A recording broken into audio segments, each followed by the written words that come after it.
আমি এটাতে কড়াইটাতে সরষের তেল দিলাম একটুখানি।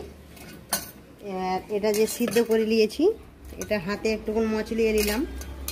সিদ্ধ হয়ে গেছে কিন্তু হাতে একটুকু মচলিয়ে নিলাম, ভালো হবে আর কি। এইভাবে মচলিয়ে নিতে হবে।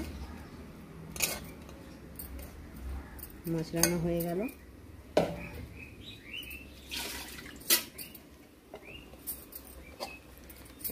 একটুখানি কাতে পেঁয়াজ দিয়ে দেবো।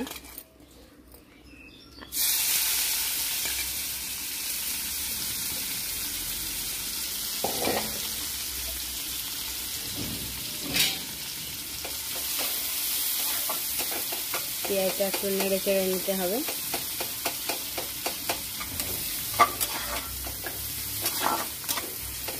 আমি লম্বা লম্বা করে পেঁয়াজটা কেটেছি, আপনারা চাইলে